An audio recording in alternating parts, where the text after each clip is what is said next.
Hi everyone, कसे आहात तुम्ही सगळे? एकदम मजेत ना? तर बघा, आज आहे संडे आणि संडे म्हटलं की सगळ्यांचा असतो सुट्टीचा दिवस, फक्त आपल्याला सोडून, बरं का. तर बघा, सगळ्यांचा रिलॅक्स असण्याचा दिवस असतो आणि सगळे निवांत असतात त्या दिवशी.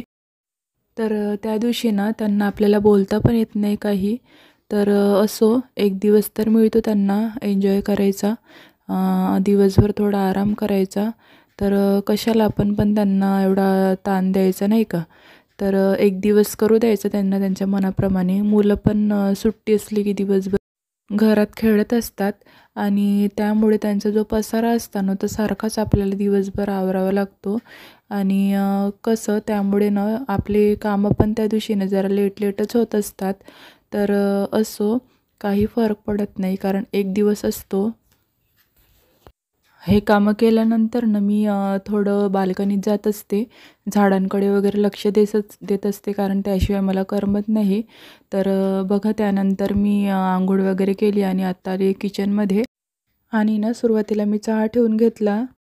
तसं मी चहा उठल्या उठल्या घेत नाही, थोडंफार आवरून घेत असते किचनचं. त्यानंतर मधल्या वेळेला मी चहा घेत असते. पण बघा, इथे ना आमच्या घरात सगळ्यांना व्हायरल इन्फेक्शन आहेत, सर्दी खोकला ताप वगैरे.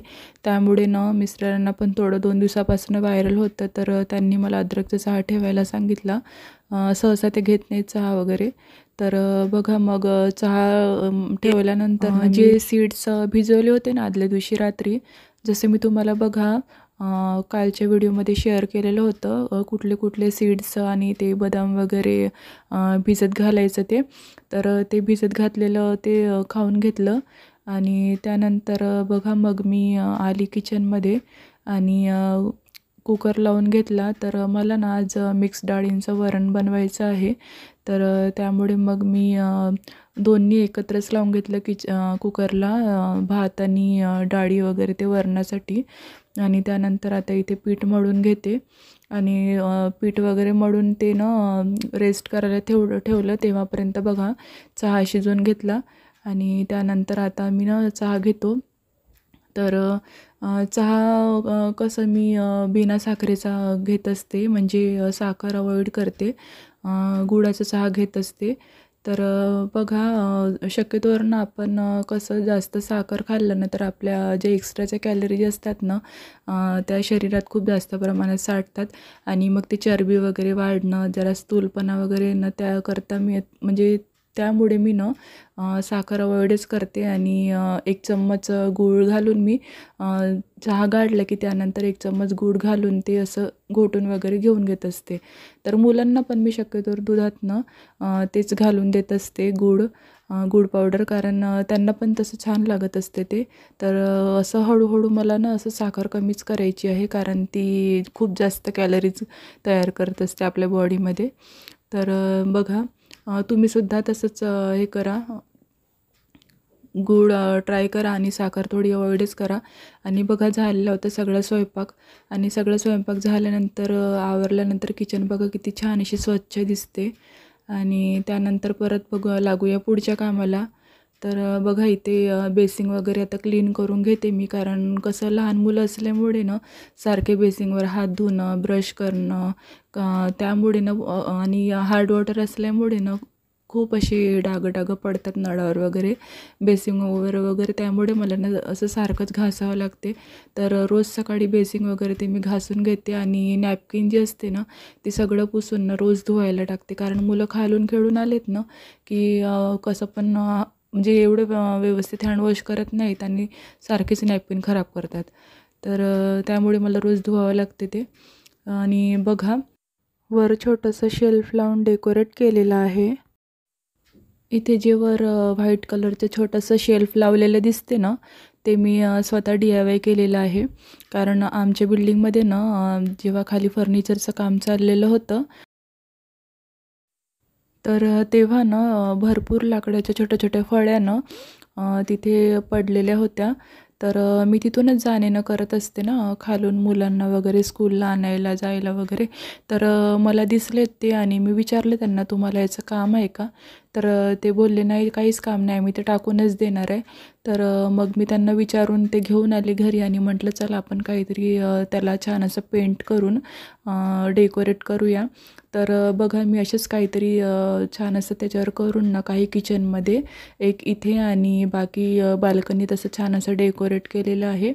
आणि ते बघा ते दिवाळीला आपण जे सुगरण आणतो ना, तर ते आहे. त्यात मी छोटंसं अशी मनी प्लांटची कटिंग लावून पाण्यात हँग केली आणि ते 2 असे नकली हे होते माझे म्हणजे सॉरी आर्टिफिशियल प्लांट्स होते ते तिथे हे ठेवून असं छान असं डेकोरेट करण्याचा प्रयत्न केला मी बेसिंगच्यावर. तर ते कसं दिसते मला कमेंट्समध्ये सांगा. आणि बघा आता जसं मी सांगितलं तुम्हाला संडे आहे आणि जरा मुलं पण लेटच उठले आणि त्यानंतर बघा सगळं काम आवरल्यानंतर फक्त राहिलं होतं आता हॉलची साफसफाई. तर मुलं गेलेत खाली खेळायला आणि खाली मुलं खेळायला गेल्यानंतर ना मग मी काय केलं शांततेने छान असा हॉल आवरून घेतला. तर सोफा आहे ना हा मला सारखाच क्लीन करावा लागतो कारण मुलं आली की एकदम डायरेक्ट त्यावर उड्या मारणार किंवा बसणार. तर जी कवर असतात ना ते पूर्ण असं खराब करून ठेवतात. त्यामुळे मग मी ते सगळं स्वच्छ करून घेत असते आणि हे दिवसातून मला बऱ्याच वेळा काम चालत असते हे सोफा नीट ठेवणं. त्यात काही प्रश्नच नाही आहे कारण मलासुद्धा करमत नाही ते कवर जर इकडे तिकडे असले तर. आणि हा ब्रश पण मी डेली यूज करते स्वच्छ करायला आणि जर समजा जास्त जर असं काही मुलांनी खाताना जर काही सांडवलेलं वगैरे कचरा असला तर तेव्हाच ते कवर काढून झटकून घेते आणि 8 ते 10 दिवसानंतर सोफ्याचे कवर पण काढून धुवून घेत असते. चेंज नाही करत कारण हा एक नवीन कवर आहे जो मला खूप आवडलेला आहे. त्यामुळे मी तो कवर धुतला ना की सुकल्यानंतर सायंकाळी परत टाकत असते सोफ्यावर. तर बघा आता सोफा वगैरे क्लीन झाल्यानंतर आता परत बाकीची जी आहे छोटीशी क्लिनिंग ती पण करून घेऊया. तर सुट्टीचा दिवस म्हटलं की मुलं पूर्ण घरात तिकडे तिकडे सामान ठेवतात. कुठलीच जागा अशी सोडत नाही की तिथे त्यांचा पसारा दिसणार नाही. तर प्रत्येकच रूममध्ये असते त्यांचं काही ना काही आणि आत्ता उचलून ठेवलं की लगेच थोड्या वेळाने त्यांचा पसारा असतो. तर असं त्यांना सांगितल्यानंतर कधीतरी मूड असला तर उचलतात नाहीतर आपल्यालाच उचलावं लागते. आणि बघा इथे जे शोच्या वगैरे वस्तू आहेत काही ठेवलेल्या आणखी काही काचेच्या वगैरे आहेत सगळंच त्यांचं सगळं मी क्लीन करून ठेवते. आणि ते खेळून घेतल्यानंतर बघा त्यांचा लॅपटॉप होता तो पण त्यांनी असाच ठेवून घेतलेला आहे. आणि बघा इथे झाले तर पूर्ण हॉलची वगैरे क्लिनिंग आणि बघा इकडेसुद्धा त्यांचे खेळणे पडलेले आहेत. तर ते पण आता सगळे उचलून घेते. आणि सुट्टीचा दिवस म्हटलं की सगळं हॉल आणि बेडरूम वगैरे मला आवरायला जरा अर्धा 1 तास लागतोच कारण बाकीची कामं मी सगळे आवरून घेते. फक्त हॉल आणि बेडरूमचं तेवढा पसारा राहू देते कारण आत्ता उचलले की लगेच करतात त्यामुळे मी सारखं उचलत नाही. त्यांचं मन भरून त्यांना खेळू देत असते सुट्टीचा 1 दिवस. आणि जसं त्यांचं खेळणं झालं मग ते बसले अभ्यासाला किंवा खाली गेलेत खेळायला की तेव्हापर्यंत मी काय करते त्यांचा सगळा पसारा उचलून ठेवते. आणि उचलून अभ्यास झाल्यानंतर ते सुद्धा ते उचलत नाही. जर समजा त्यांना वाटलं असं की उचलावं तरच उचलणार, नाही तर त्यांचं पेंटिंगचं कामाचे जे सामान आहे, स्कूलचं जे आहे त्यांच्या बुक्स हे ते सगळं मलाच उचलून ठेवावं लागते. आणि दुसऱ्या दिवशीसुद्धा बॅग वगैरे भरायची असली स्कूलसाठी ते सुद्धा पप्पा रात्री भरून देतात.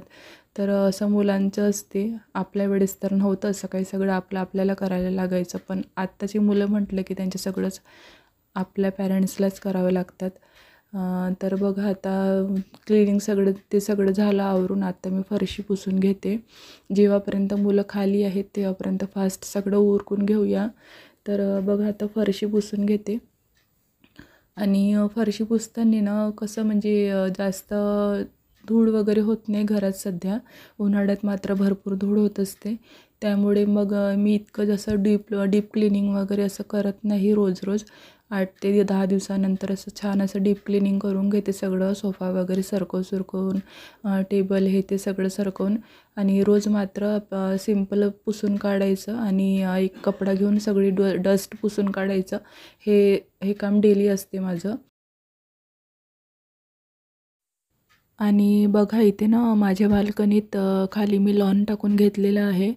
आणि जेव्हा मी रोज फरशी पुसते ना, तेव्हा एक मॉपी घेऊन ना स्वच्छ अशी मॉपी करून ना रोज मी लॉनवरून पण पुसून घेते.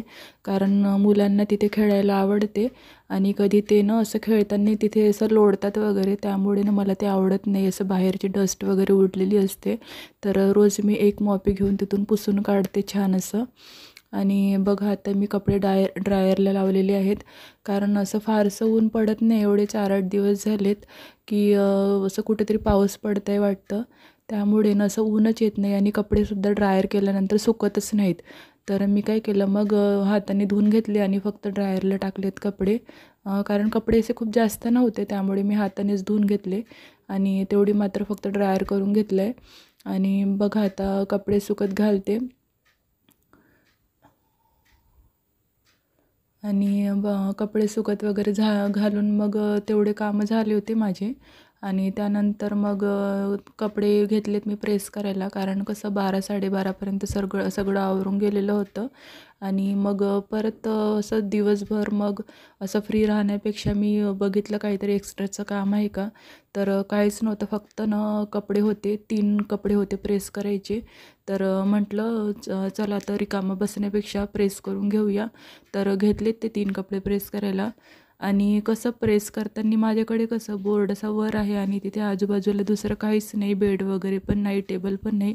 तर मला ना असं खाली बसूनच प्रेस करावं लागतं. तर मी काय करते, ती चादर आहे सोलापुरी चादर, ती खाली अंथरून घेत असते आणि तिथे मग बसून ना मी कपडे प्रेस करते. एका वेळेस ना मी 5 ते 6 कपडे प्रेस करते. पण इतक्यात ना जरा मिस्टरांना सुट्ट्या होत्या, तर त्यामुळे घरातच असल्यामुळे अशी भरपूर कपडे निघाले नाही धुवायला वगैरे. तर प्रेस करायला पण नव्हते, फक्त 3च शर्ट होते. तर ते मी करून घेते आता प्रेस. आणि बघा कसं ना, बाहेर कपडे दिलेत ना आपण प्रेस करायला, तर बाहेर ना ₹10 एक कपडा असतो आणि एक जोडी जर असली तर ₹20 असते. तर मी काय करते, फ्रीमध्ये कपडे प्रेस करत नाही बरं का मिस्टरांचे. मी ना त्यांच्याकडून पैसे घेत असते. कसं बाहेर ₹10 आहे ना, तर मी त्यांना ₹20 मागत असते. तर मला म्हणतात ते की तुझ्याकडे ना रेट खूप जास्त आहे कपड्यांचा प्रेसचा, तर तू काय कर, ₹12 घे किंवा 15 घे. मी म्हटलं नाही, मी दिवसभर घरातलं सगळं आवरते. सकाळी उठल्यापासून मुलांना टिफिन वगैरे बनवून त्यांना टिफिन बनवून द्यायचं, घरातलं सगळं आवरायचं, मुलांना सोडायला जायचं, आल्यानंतर घरातले कामं आवरून परत एक्स्ट्राचे कामं करून नंतर परत 4ला मुलांना घ्यायला जायचं आणि आल्यानंतर त्यांच्या मागे राहायचं. आणि त्यानंतर लगेच सायंकाळी झाले की स्वयंपाकाला जायचं, किचनमध्ये जायचं असतं आपल्याला. आणि परत रात्रीचं सगळं आवरून झोपायचं. म्हणजे एवढं जर करताना मी जर परत हे घेऊन बसली, तर काहीतरी मला पण मिळालं पाहिजे ना. माझा पण तर विचार करायला पाहिजे तुम्ही थोडा. असं म्हणून मी त्यांना म्हणते की नको, मला ₹20 द्या. जर ₹20 देत असलेत ना, तर तेव्हाच मी कपडे प्रेस करणार. तर ते म्हणतात ठीक आहे घे आणि तूच कपडे प्रेस कर. तर अशी थोडीफार कॉमेडी आमची चालत असते. तर बघा कसं, ते जर त्यांनी बाहेर दिले असते पैसे, तर कसं ते दुसऱ्यांना गेले असते आणि ते जर मला दिले तर मी कसं करणार, साठवून ठेवणार ते पैसे. आणि मला जर काही गरज असली तर तेव्हा मी ते खर्च करणार. मला म्हणा किंवा मुलांसाठी वगैरे काही घ्यायचं असलं तर मी कुठेतरी तो खर्च करणार, बारीक जे पण काही घ्यायचं असले ते. तर अशा प्रकारे मी ना त्यांच्याकडून पैसे घेत असते. आणि ना काही गृहिणी अशा पण आहेत की त्या ना त्यांच्या मिस्टरांनी जर कपडे टाकलेत ना धुवायला, तर त्याचेसुद्धा पैसे घेत असतात. तर मला तर हे बरोबर नाही वाटत, कारण कपडे ना सारखेच असतात धुवायला. तर पैसे तरी मागून मागून किती मागायचे नाही का. तर प्रेस करण्याची जर घेतली तर ती वेगळी गोष्ट, कारण त्याला भरपूर मेहनत लागत असते, घरातलं सगळं आवरून करतो म्हटलं तर. तर असो, असं आहे माझं मत. तुम्हाला कसं वाटतं मला सांगा. आणि बघा इथे झालेली आहे कपड्यांची प्रेस आणि कामंसुद्धा सगळे आवरून झालेले आहेत. आणि त्यानंतर मी आत्ता इथे थोड्या वेळ बाल्कनीत, कारण बाल्कनीत आल्यानंतर ना मन थोडं असं झाडांना, फुलांना बघून प्रसन्न होत असते आणि जरा आनंद मिळतो एक वेगळाच. तर बघा आजचा व्हिडिओ तुम्हाला कसा वाटला मला कमेंट्समध्ये नक्की सांगा. आणि प्लीज लाईक करा, सबस्क्राईब करा. भेटूया आपण आपल्या नेक्स्ट व्हिडिओमध्ये. Bye bye.